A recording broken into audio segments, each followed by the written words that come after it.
വർഷം 2012. ജീവിത പങ്കാളിയായിരുന്ന എമി ഫ്ലോറയുമായി പരസ്പര ധാരണയോടെയുള്ള വിവാഹമോചനത്തിന് ശേഷം അമേരിക്കക്കാരനായ ഡേവ് ക്രൗപ്പ ഒമാഹയിൽ ഒരു കാർ വർക്ക്ഷോപ്പ് തുടങ്ങി പുതിയ ജീവിതം ആരംഭിച്ചു. ഒഴിവു ദിവസങ്ങളിൽ ഡേവ് മുൻ ഭാര്യ എമിയുടെ വീട്ടിൽ പോവുകയും മക്കളോടൊപ്പം സമയം ചിലവഴിക്കുകയും ചെയ്യുമായിരുന്നു. എന്നിരുന്നാലും പല അവസരങ്ങളിലും ഏകാന്തത ഡേവിനെ വിഷമിപ്പിച്ചു. ഇത് മറികടക്കാൻ വേണ്ടിയിട്ട് ഡേവ് ഡേറ്റിംഗ് വെബ്സൈറ്റിൽ രജിസ്റ്റർ ചെയ്തു. പക്ഷേ അയാൾക്ക് കുറച്ച് നിബന്ധനകൾ ഉണ്ടായിരുന്നു. തന്റെയൊപ്പം ഡേറ്റിംഗിന് വരുന്ന വ്യക്തി തുറന്ന് സംസാരിക്കാനും സമയം ചിലവഴിക്കാനും തയ്യാറുള്ള ആളായിരിക്കണം. വ്യക്തിപരമായ കാര്യങ്ങളിൽ ഇടപെടാൻ പാടില്ല. പരസ്പരം കടിഞ്ഞാണിടാതെയുള്ള സ്വതന്ത്രമായ ഒരു ജീവിതം. ഇതൊക്കെയായിരുന്നു അയാളുടെ നിബന്ധനകൾ. കുറച്ചു ദിവസങ്ങൾ പിന്നിട്ടപ്പോഴാണ് ഷാന എലിസബത്ത് ഗോളിയാർ എന്ന യുവതിയുടെ റിക്വസ്റ്റ് ഡേവിനെ തേടിയെത്തിയത്. ലിസ് എന്നാണ് എല്ലാവരും ഷാനയെ വിളിച്ചുകൊണ്ടിരുന്നത്. കുറച്ചു ദിവസങ്ങൾ നീണ്ടുനിന്ന ഷാനയുടെയും ഡേവിന്റെയും റിലേഷൻഷിപ്പ് ഏകദേശം പിരിയുന്ന ഘട്ടത്തിൽ എത്തിയപ്പോഴാണ് ഡേവ് കാരി ഫാർമർ എന്ന യുവതിയെ വർക്ക്ഷോപ്പിൽ വെച്ച് കാണുന്നതും ഡേവിന് ആ യുവതിയോട് ഒരു താല്പര്യം ഉണ്ടാവുന്നതും. തുടർന്ന് പരസ്പരം കമ്മിറ്റ്മെന്റ് അല്ലാത്ത ഒരു ബന്ധം ഡേവും കാരിയും തമ്മിൽ ആരംഭിക്കുകയും ഡേവിന്റെ ഫ്ലാറ്റിൽ ഇരുവരും ഒരുമിച്ച് താമസിക്കുകയും ചെയ്തു. ഒരു ദിവസം ഡേവ് വർക്ക്ഷോപ്പിലായിരുന്ന സമയം കാരിയുടെ ഒരു മെസ്സേജ് ഡേവിന് വന്നു. ഞാൻ താങ്കൾക്കൊപ്പം സ്ഥിരമായി താമസിക്കുന്നതിനെ കുറിച്ച് എന്താണ് അഭിപ്രായം എന്നതായിരുന്നു മെസ്സേജിന്റെ ഉള്ളടക്കം. അത് വേണ്ടെന്നും കാഷ്വലായ ഒരു ബന്ധം മറ്റൊരു തലത്തിലേക്ക് കൊണ്ടുപോകാൻ തനിക്കിപ്പോൾ സാധിക്കില്ലെന്നും ഡേവ് തിരിച്ചു മെസ്സേജ് അയച്ചു. എനിക്ക് നിങ്ങളെ ഇനി കാണണ്ട, ഞാൻ നിങ്ങളെ വെറുക്കുന്നു, എന്റെ ജീവിതം നിങ്ങൾ നശിപ്പിച്ചു, ഞാൻ പോവുകയാണ് എന്നൊക്കെ പറഞ്ഞുകൊണ്ട് കാരി ഡേവിന് മറുപടി മെസ്സേജ് അയച്ചു. ഡേവ് രാവിലെ വീട്ടിൽ നിന്നും ഇറങ്ങുന്നത് വരെ കാരിയിൽ ഇങ്ങനൊരു മാറ്റം ഉണ്ടായിരുന്നില്ല. പെട്ടെന്ന് എന്താണ് സംഭവിക്കുന്നതെന്നറിയാതെ ആകെ പരിഭ്രമിച്ച് ഡേവ് വീട്ടിലെത്തുമ്പോൾ കാരിയും അവളുടെ സാധനങ്ങളും കാരിയുടെ കാറും വീട്ടിലുണ്ടായിരുന്നില്ല. ഫോണിൽ വിളിച്ചിട്ടാണെങ്കിൽ കിട്ടുന്നുമില്ല. 2-3 ദിവസം ഡേവ് സ്വന്തം നിലയിൽ അന്വേഷണം നടത്തിയിട്ടും കാരിയെ കണ്ടെത്താൻ കഴിയാത്തത് കൊണ്ട് അയാൾ പോലീസിൽ പരാതി നൽകി. കാരിയുടെ ഫോൺ ലൊക്കേഷൻ ട്രേസ് ചെയ്തുകൊണ്ടുള്ള അന്വേഷണത്തിൽ ഉപേക്ഷിക്കപ്പെട്ട നിലയിൽ അവളുടെ കാറ് കണ്ടെത്തിയെങ്കിലും കാരിയെ പറ്റിയിട്ട് യാതൊരു വിവരവും ലഭിച്ചില്ല. ദിവസങ്ങൾ കഴിയുന്തോറും പ്രശ്നമാകെ വഷളായി വന്നു. എന്താണെന്ന് വെച്ചാൽ വ്യത്യസ്ത നമ്പറുകളിൽ നിന്ന് ഡേവിന് കാരിയുടെ ഭീഷണിപ്പെടുത്തുന്ന മെസ്സേജുകൾ വന്നുകൊണ്ടിരുന്നു. നീ എന്റെ ജീവിതം നശിപ്പിച്ചു, ഇനി നിന്റെ ജീവിതം ഞാനും ഇല്ലാതാക്കും എന്ന അർത്ഥം വരുന്ന സന്ദേശങ്ങളാണ് ലഭിച്ചുകൊണ്ടിരുന്നത്. പിന്നീട് ഡേവിന്റെ ഗേൾഫ്രണ്ട് ആയിരുന്ന ഷാന എലിസബത്ത് എന്ന ലിസിനും അയാളുടെ മുൻ ഭാര്യ എമിക്കും കാരിയുടെ ഭാഗത്തു നിന്നും വധഭീഷണി നിറഞ്ഞ സന്ദേശങ്ങൾ വരാൻ തുടങ്ങി. ഇതിനിടയിൽ ലിസിന്റെ ഫ്ലാറ്റിന് ആരോ തീ വയ്ക്കുകയും അവളെ പാർക്കിൽ വെച്ച് ഒരു സ്ത്രീ വെടിവെച്ച് കൊലപ്പെടുത്താൻ ശ്രമിക്കുകയും ചെയ്തു. തന്നെയും തന്റെ കൂടെയുള്ളവരെയും കാരി ഒരു വിധത്തിലും ജീവിക്കാൻ അനുവദിക്കുന്നില്ല എന്നൊരു അവസരം വന്നപ്പോൾ ഡേവ് കാരിക്കെതിരെ പോലീസിൽ പരാതിപ്പെട്ടു. എന്നിട്ടും കാരിയുടെ വധഭീഷണിയുള്ള സന്ദേശങ്ങൾ തുടർന്നുകൊണ്ടിരുന്നു. ഏകദേശം 2.5 വർഷങ്ങൾ കഴിഞ്ഞപ്പോൾ കാരിയെ കുറിച്ച് അന്വേഷിച്ചു കൊണ്ടിരുന്ന ഉദ്യോഗസ്ഥർക്ക് അറിയാൻ കഴിഞ്ഞത് കാരി കൊല്ലപ്പെട്ടിട്ട് വർഷങ്ങൾ കഴിഞ്ഞിരിക്കുന്നു എന്നാണ്. അപ്പോൾ കാരിയുടെ മറവിൽ ആരാണ് ഡേവിനും ലിസിനും എമിക്കും മെസ്സേജുകൾ അയച്ചു കൊണ്ടിരുന്നത്? ലിസിന്റെ ഫ്ലാറ്റിന് തീയിട്ടതും അവരെ കൊല്ലാൻ ശ്രമിച്ചതും ആരാണ്? ദീർഘകാലത്തെ അനിശ്ചിതത്വത്തിനൊടുവിൽ സത്യം മറനീക്കി പുറത്തു വന്നപ്പോൾ സിനിമാ കഥകളെ വെല്ലുന്ന സംഭവ വികാസങ്ങൾക്കാണ് ഡേവും അന്വേഷണ ഉദ്യോഗസ്ഥരും സാക്ഷിയായത്. മറഞ്ഞിരുന്ന് ഇന്റർനെറ്റിലൂടെ വധഭീഷണി മുഴക്കുന്ന സന്ദേശങ്ങൾ അയച്ച് ഒരു പാവം യുവതിയെ നിഷ്കരണം കൊന്നുകളഞ്ഞ ഒരു സൈബർ നാഗവല്ലിയുടെ കഥ കേൾക്കാം വാക്ചാതുരിയിൽ. എല്ലാ പ്രിയപ്പെട്ടവർക്കും വാക്ചാതുരിയിലേക്ക് സ്വാഗതം. ഞാൻ ബിജി രതീഷ്.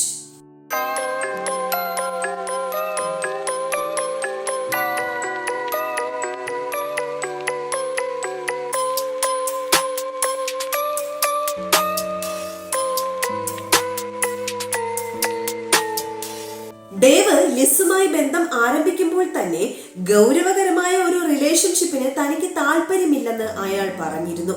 ലിസും അതിന് തയ്യാറായിരുന്നു. കാരണം ഭർത്താവുമായി പിരിഞ്ഞ് ഒരു ഫ്ലാറ്റിൽ താമസിക്കുന്ന ലിസിന് 2 മക്കൾ ഉണ്ടായിരുന്നു. മൃഗസ്നേഹിയായ അവരുടെ വീട്ടിൽ 2 നായ്ക്കളും ഒരു പൂച്ചയും ഒരു പാമ്പും ഉണ്ടായിരുന്നു. അവർക്ക് കൂടുതൽ താല്പര്യവും മൃഗങ്ങളെ വളർത്താനായിരുന്നു. അവരുടെ ബന്ധം മറ്റുള്ളവരുമായി ഡേറ്റിംഗ് നടത്തുന്നതിന് ഒരു തടസ്സമാകരുതെന്ന് രണ്ടുപേരും പറഞ്ഞിരുന്നു. അങ്ങനെ നിബന്ധനകളില്ലാതെ അവരുടെ ബന്ധം മുന്നോട്ട് പോയിക്കൊണ്ടിരുന്നു. വൈകുന്നേരങ്ങളാണ് ഇരുവരും കണ്ടുമുട്ടാൻ വേണ്ടി ഉപയോഗിച്ചിരുന്നത്. ചില രാത്രികളിൽ രണ്ടുപേരും ഒരുമിച്ച് ഡേവിന്റെ ഫ്ലാറ്റിൽ താമസിച്ചിട്ടുമുണ്ട്. പിന്നീട് ഇവരുടെ സമാഗമങ്ങളുടെ എണ്ണം കുറഞ്ഞു വന്നു.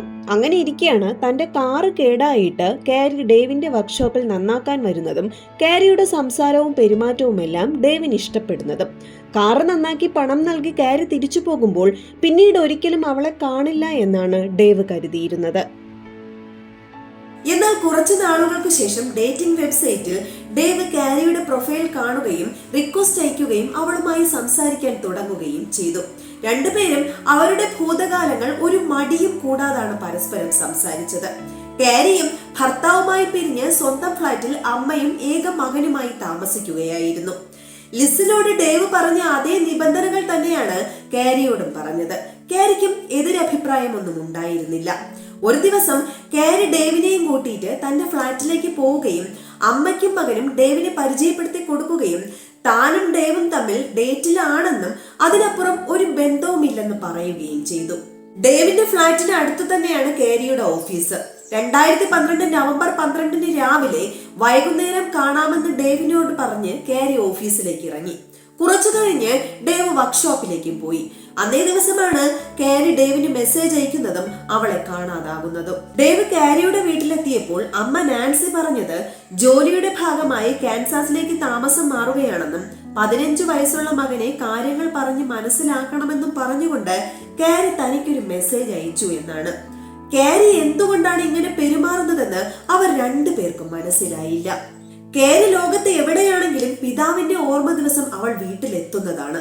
എന്നാൽ അച്ഛന്റെ ഓർമ്മ ദിനത്തിനോ സഹോദരന്റെ കല്യാണത്തിനോ അവൾ വന്നില്ല. അതോടെ കാരിയുടെ അമ്മ നാൻസിയുടെ പരിഭ്രാന്തി വർദ്ധിച്ചു. കാരി വന്നിട്ടില്ലെങ്കിലും അവളുടെ ഭീഷണി സന്ദേശങ്ങൾ ഡേവിനും എമിക്കും ലിസിനും വന്നുകൊണ്ടേയിരുന്നു. ഒരു ദിവസം ലിസ് പേടിച്ചു വിറച്ച് ഡേവിനെ കാണാൻ ഫ്ലാറ്റിലെത്തി. തന്നെ കുടുംബത്തോടൊപ്പം ഇല്ലാതാക്കുമെന്ന കാരിയുടെ സന്ദേശവുമായാണ് അവൾ ഡേവിനെ കാണാൻ എത്തിയത്. താൻ കാരണം ലിസും കുടുംബവും അപകടത്തിലാകുമെന്ന വിചാരം വന്നപ്പോൾ ഡേവ് ആകെ സംഘർഷത്തിലായി. അതോടെയാണ് ഡേവ് കാരിക്കെതിരെ പോലീസിൽ പരാതി നൽകുന്നത്. എന്നാൽ പോലീസ് അന്വേഷണം എങ്ങും എത്തിയില്ല. ഒരു ദിവസം തന്റെ കാറിൽ ലിസ് നഗരത്തിൽ ഷോപ്പിങ്ങിന് പോവുകയായിരുന്നു. അപ്പോഴാണ് എമർജൻസി നമ്പറിൽ നിന്നും ലിസിന് ഒരു കോൾ വരുന്നത്. ലിസിന്റെ ഫ്ലാറ്റിൽ നിന്നും തീയും പുകയും ഉയരുന്നത് കണ്ട് അയൽക്കാർ പോലീസിനെ അറിയിച്ചതിനെ തുടർന്നാണ് ആ കോള് വന്നത്. ഭാഗ്യത്തിന് ലിസിന്റെ മക്കൾ സ്കൂളിലായിരുന്നു. എന്നാൽ ലിസ് ഓമനിച്ച് വളർത്തിയിരുന്ന നായ്ക്കളും പൂച്ചയും പാമ്പും ആ തീപിടുത്തത്തിൽ കൊല്ലപ്പെട്ടു. അത് ലിസിന് സഹിക്കാവുന്നതിലും അപ്പുറമായിരുന്നു. ഈ സമയത്താണ് ഡേവിന്റെ ഫോണിലേക്ക് കാരിയുടെ ഒരു സന്ദേശം എത്തുന്നത്. കണ്ടില്ലേ, എനിക്ക് എന്തും ചെയ്യാൻ സാധിക്കും. ലിസിന് മാത്രമല്ല, നീ ആരുമായി ബന്ധം പുലർത്തുന്നുവോ അവരെയെല്ലാം ഞാൻ നശിപ്പിക്കും. നിനക്കിനി മനസമാധാനത്തോടെ ജീവിക്കാനാകില്ല. ലിസിന്റെ ഈ അവസ്ഥയിൽ ഡേവിന് വളരെ കുറ്റബോധമായി. താൻ കാരണമാണല്ലോ ലിസിന്റെ ഫ്ലാറ്റും ഓമന മൃഗങ്ങളും കത്തി നശിച്ചത്. പ്രായശ്ചിത്തം എന്നോണം ഡേവ് ലിസിനെയും മക്കളെയും തന്റെ ഫ്ലാറ്റിൽ കൊണ്ടുവന്ന് താമസിപ്പിച്ചു. ഡേവും ലിസും തമ്മിൽ വീണ്ടും മാനസികമായി അടുത്തെങ്കിലും എമിയുടെയും മക്കളുടെയും സുരക്ഷയെക്കുറിച്ച് ഓർത്തുള്ള ഭയം ഡേവിനെ വേട്ടയാടി. ലിസിന്റെ വീട്ടിൽ നടന്ന അപകടത്തിന് ശേഷമാണ് പോലീസ് ഈ കേസിനെ കുറച്ചുകൂടി ഗൗരവത്തിലെടുക്കുന്നത്.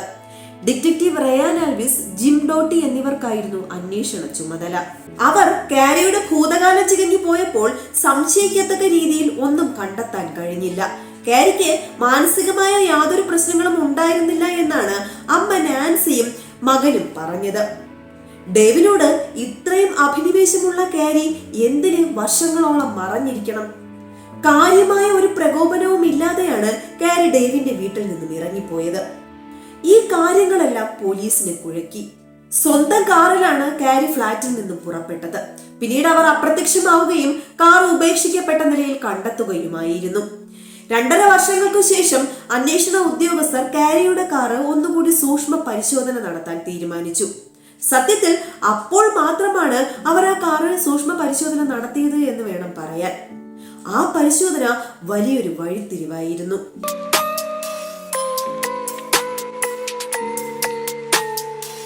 കാരിയുടെ കാറിലെ പാസഞ്ചർ സീറ്റിൽ കറ പോലുള്ള പാടുകൾ ഉണ്ടായിരുന്നു. സീറ്റിലെ കവർ എടുത്ത് മാറ്റിയപ്പോൾ ബ്രൗൺ നിറത്തിലുള്ള രക്തക്കറയാണ് പോലീസുകാർ കണ്ടത്. ശാസ്ത്രീയ പരിശോധനയ്ക്ക് വിധേയമാക്കിയപ്പോൾ ആ രക്തക്കറ കാരിയുടേതാണെന്ന് തെളിഞ്ഞു. ഇതോടെ കാരിയെ ആരോ കൊലപ്പെടുത്തിയതായിരിക്കാമെന്ന നിഗമനത്തിലാണ് അന്വേഷണ സംഘം എത്തിച്ചേർന്നത്. ഇതേ സമയത്താണ് നാഷണൽ പാർക്കിൽ ജോഗിങ്ങിന് പോയ ലിസിന്റെ കാലിൽ വെടിയേൽക്കുന്നത്. വെളുപ്പകാലമായതുകൊണ്ട് തന്നെ മറ്റാരും പാർക്കിൽ ഉണ്ടായിരുന്നില്ല. ഒരു സ്ത്രീ തന്നെ വെടിവെച്ചിട്ട് ഓടി മറയുകയായിരുന്നു എന്നാണ് ലിസ് പോലീസുകാരോട് പറഞ്ഞത്. ആ സ്ത്രീ പക്ഷെ കാരിയല്ല, ഡേവിന്റെ മുൻ ഭാര്യ എമി ആയിരുന്നു. കാരിയുടെ പേരിൽ ഇത്രയും നാൾ തന്നെയും ഡേവിനെയും ഉപദ്രവിച്ചു കൊണ്ടിരുന്നത് എമിയാണെന്നാണ് ലിസ് പോലീസുകാരോട് പറഞ്ഞത്. ലിസിന്റെ മൊഴി അനുസരിച്ച് ആ വഴിക്ക് ഒരു അന്വേഷണം നടത്തിയെങ്കിലും സംഭവം നടക്കുന്ന സമയത്ത് എമി വീട്ടിൽ തന്നെ ഉണ്ടായിരുന്നു എന്ന് കുട്ടികളും സുഹൃത്തുക്കളും സാക്ഷ്യപ്പെടുത്തി. എന്നാൽ ലിസിനെ ചികിത്സിച്ച ഡോക്ടർ പറഞ്ഞത് ലിസിന് വെടിയേറ്റിരിക്കുന്നത് ദൂരെ നിന്നല്ല, അടുത്തു നിന്നാണ്, ഏതാനും മീറ്ററുകൾ മാത്രം അകലെ നിന്ന്. ഇത് പോലീസുകാരിൽ സംശയമുണ്ടാക്കി. കാരി കൊല്ലപ്പെട്ടിരിക്കുന്നു എന്നുള്ള കാര്യം അവളുടെ കാറ് പരിശോധിച്ചപ്പോൾ തന്നെ പോലീസുകാർ ഉറപ്പാക്കിയതാണ്. അപ്പോൾ കാരിയുടെ പേരിൽ ആരാണ് ലിസിനും ഡേവിനും മെസ്സേജുകൾ അയക്കുന്നത്? ഇനി ലിസും ഡേവും ചേർന്ന് കാരിയെ കൊലപ്പെടുത്തിയതിനു ശേഷം ഒരു നാടകം കളിക്കുകയാണോ? ഏതായാലും ലിസിന്റെയും ഡേവിന്റെയും ഇലക്ട്രോണിക് ഉപകരണങ്ങൾ കണ്ടെത്തി പരിശോധന നടത്താൻ പോലീസുകാർ തീരുമാനിച്ചു. ഇതിൽ ഡേവിന്റെ ഫോൺ പരിശോധിച്ചപ്പോൾ സംശയിക്കത്തക്ക രീതിയിൽ ഒന്നും തന്നെ കണ്ടെത്താൻ കഴിഞ്ഞില്ല. എന്നാൽ ലിസിന്റെ വീട്ടിൽ നിന്നും ലഭിച്ച ഒരു മെമ്മറി കാർഡിലെ ഡിലീറ്റ് ചെയ്ത ഫയലുകൾ വീണ്ടെടുത്ത് നോക്കിയപ്പോൾ അതിൽ നിന്നും കിട്ടിയ കാര്യങ്ങൾ എല്ലാവരെയും ഞെട്ടിപ്പിക്കുന്നതായിരുന്നു. ലിസിന്റെ വീട്ടിൽ നിന്ന് ലഭിച്ച ആ മെമ്മറി കാർഡിൽ ഉണ്ടായിരുന്നത് സംഭവ ദിവസം ഡേവിന്റെ അപ്പാർട്ട്മെന്റിന് മുന്നിൽ നിർത്തിയിട്ടിരുന്ന കാറുകളുടെ ചിത്രങ്ങൾ, 50,000-ത്തിലധികം ഭീഷണി മെസ്സേജുകൾ. ഈ മെസ്സേജുകളിൽ പകുതിയും ഡേവിന് അയച്ചതായിരുന്നു. ബാക്കി പകുതി തന്റെ സ്വന്തം ഫോണിലേക്കും എമിയുടെ ഫോണിലേക്കും കാരിയുടെ അമ്മ നാൻസിയുടെ ഫോണിലേക്കും അയച്ച മെസ്സേജുകളായിരുന്നു. മെസ്സേജ് അയക്കുന്ന സമയം മുൻകൂട്ടി സെറ്റ് ചെയ്യുന്ന ഒരു ആപ്പും അക്കൂട്ടത്തിൽ ഉണ്ടായിരുന്നു. ലിസ് ഡേവിനോടൊപ്പം ആയിരിക്കുമ്പോഴും മെസ്സേജുകൾ കൃത്യമായി ഡെലിവർ ചെയ്തിരുന്നു. അതുകൊണ്ടാണ് ഡേവിന് ലിസിന് സംശയം തോന്നാതിരുന്നത്. ഇതിൽ നിന്നും കിട്ടിയ ഏറ്റവും വലിയ തെളിവ് കാരി കൊല്ലപ്പെട്ടപ്പോഴുള്ള ചിത്രവും അവളുടെ മൃതശരീരം അഴുകി തുടങ്ങുമ്പോഴുള്ള ചിത്രവും ആ മെമ്മറി കാർഡിൽ ഉണ്ടായിരുന്നു എന്നതാണ്. അധികം വൈകാതെ ലിസ് അറസ്റ്റിലായി. തുടക്കത്തിൽ കുറ്റം നിഷേധിച്ചെങ്കിലും ശാസ്ത്രീയമായ തെളിവുകൾ നിരത്തിയുള്ള പരിശോധനയിൽ അവൾക്ക് പിടിച്ചു നിൽക്കാനായില്ല. ലിസും ഡേവും പിരിഞ്ഞതിന് ശേഷം ഒരു ദിവസം തന്റെ വച്ചുമറന്ന സാധനങ്ങൾ എടുക്കാൻ ലിസ് ഡേവിന്റെ ഫ്ലാറ്റിൽ എത്തിയിരുന്നു. അന്ന് ഡേവിന്റെ ഒപ്പം കാരിയും ഉണ്ടായിരുന്നു. അത് ലിസിന് സഹിക്കാൻ കഴിഞ്ഞില്ല. ഒരു കാഷ്വൽ റിലേഷൻഷിപ്പ് ആയിരുന്നുവെങ്കിലും ഡേവ് എന്നും തന്നോടൊപ്പം ഉണ്ടായിരിക്കണം എന്നാണ് ലിസ് ആഗ്രഹിച്ചത്. എന്നാൽ ആ സമയത്താണ് കാരി ഡേവിന്റെ ജീവിതത്തിലേക്ക് കടന്നു വരുന്നത്. ഡേവിനെ സ്വന്തമാക്കാൻ വേണ്ടി എങ്ങനെയെങ്കിലും കാരിയെ ഇല്ലാതാക്കണമെന്ന പദ്ധതികൾ ലിസ് ആസൂത്രണം ചെയ്യാൻ തുടങ്ങി. സംഭവ ദിവസം വീട്ടിൽ നിന്നിറങ്ങിയ കാരിയെ ലിസ് പിന്തുടർന്നു. ആളില്ലാത്തതും ക്യാമറ ഇല്ലാത്തതുമായ ഒരു സ്ഥലത്തെത്തിയപ്പോൾ ലിസ് കാരിയെ തടഞ്ഞു നിർത്തിയതിനു ശേഷം ഡോറ് ബലമായി തുറന്ന് അതിക്രമിച്ച് കാറിന്റെ ഉള്ളിലേക്ക് കയറി അവളെ കുത്തി കൊലപ്പെടുത്തി. എന്നിട്ട് ഡെഡ് ബോഡി അതിന്റെ ഉള്ളിൽ തന്നെ സൂക്ഷിച്ച് കാറൊക്കെ ക്ലീൻ ചെയ്ത് വിൻഡോ ഗ്ലാസ് ഉയർത്തി വെച്ച് ആ കാറുമായി ഡേവിന്റെ ഫ്ലാറ്റിലേക്ക് എത്തി. അവിടെ നിന്നും കാരിയുടെ വസ്ത്രങ്ങളും മറ്റുമെടുത്ത് ആ കാറിൽ തന്നെ തിരിച്ചു പോകാൻ ഒരുങ്ങി. ആ സമയത്താണ് കാരിയുടെ ഫോണിൽ നിന്നും ഡേവിനും കാരിയുടെ അമ്മ നാൻസിക്കും ലിസ് തന്നെ മെസ്സേജ് അയക്കുന്നത്. എന്നിട്ട് മൃതദേഹം ഒരിടത്ത് ഒളിപ്പിച്ചതിനു ശേഷം ആ കാറ് ആളൊഴിഞ്ഞ ഒരു സ്ഥലത്ത് ഉപേക്ഷിക്കുകയായിരുന്നു. പല നമ്പറുകളിൽ നിന്നും ഭീഷണി മെസ്സേജുകൾ കാരിയുടെ പേരിൽ ലിസ് പലർക്കും അയച്ചു കൊണ്ടിരുന്നു. ഒരു ദിവസം സ്വന്തം ഫ്ലാറ്റിന് ചെറുതായി തീ കൊളുത്തിയതിനു ശേഷം ലിസ് കാറുമെടുത്ത് ഷോപ്പിങ്ങിന് പോയി. തീ ആളിപ്പടർന്നതിനു ശേഷമാണ് അയൽക്കാർ അറിയുന്നതും അവർ എമർജൻസി നമ്പറിലേക്ക് വിളിച്ചു പറയുന്നതും. പിന്നാലെ കാരിയാണ് തീയിട്ടതെന്ന് പറഞ്ഞ് ഡേവിന് ഒരു മെസ്സേജ് കാരി തന്നെ അയക്കുന്ന രീതിയിൽ അവൾ അയക്കുകയും ചെയ്തു.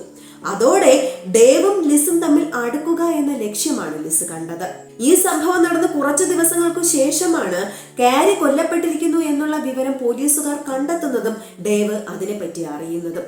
അതോടെ കാരിയുടെ പേരിൽ മറ്റാരോ ആണ് തനിക്ക് സന്ദേശങ്ങൾ അയച്ചുകൊണ്ടിരുന്നതെന്നുള്ള ഭയം അയാളിൽ ഉടലെടുക്കാൻ തുടങ്ങി. എമിയെയും മക്കളെയും ആരെങ്കിലും കൊലപ്പെടുത്തുമോ എന്നുള്ളൊരു ഭീതിയും അയാൾക്കുണ്ടായി. ഡേവ് എമിയുമായും മക്കളുമായും അടുത്താലോ എന്നുള്ള വിചാരമാണ് നാഷണൽ പാർക്കിൽ സ്വയം വെടിവെച്ചതിന് ശേഷം അത് എമിയാണെന്ന് വരുത്തി തീർക്കാൻ ലിസ് ശ്രമിച്ചതിനുള്ള കാരണം. എന്നാൽ വെടിവെച്ചിരിക്കുന്നത് ദൂരെ നിന്നല്ല അടുത്തു നിന്നാണ് എന്നുള്ള ഡോക്ടറുടെ മൊഴിയും സംഭവ സമയത്ത് എമി വീട്ടിലായിരുന്നു എന്നുള്ള തെളിവും ലിസിനെ കുടുക്കി. അതോടെ അന്വേഷണം ലിസിലേക്ക് എത്തി. ഒരുപക്ഷെ ലിസ് സ്വയം വെടിവെച്ചില്ലായിരുന്നുവെങ്കിൽ ഈ കേസിൽ പോലീസ് ഒരിക്കലും ലിസിനെ സംശയിക്കില്ലായിരുന്നു.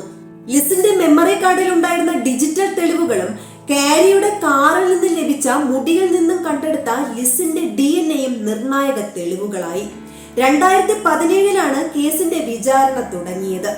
ആദ്യം മുതൽ അവസാനം വരെ താൻ നിരപരാധിയാണെന്ന നിലപാടിലായിരുന്നു അവൾ ഉറച്ചു നിന്നത്. പ്രോസിക്യൂഷന്റെ പല ചോദ്യങ്ങൾക്കും ലിസിന് മൗനമായിരുന്നു ഉത്തരം. കാരിയുടെ മൃതശരീരം എന്തു ചെയ്തു എന്ന ചോദ്യത്തിനും അവൾ മൗനമായി തന്നെ നിന്നു. എന്നാൽ തെളിവുകളെല്ലാം ലിസിന് എതിരായിരുന്നു. മൃതദേഹം കണ്ടെടുക്കാതെ പ്രതിക്ക് ശിക്ഷ വിധിച്ച അപൂർവം കേസുകളിൽ ഒന്നായി മാറി കാരി മർഡർ കേസ്. കാരിയെ കൊലപ്പെടുത്തിയതിനും ആൾമാറാട്ടം നടത്തി ഇന്റർനെറ്റിലൂടെ മെസ്സേജുകൾ അയച്ചതിനും കോടതി ലിസിന് ജീവപര്യന്തം ശിക്ഷ വിധിച്ചു.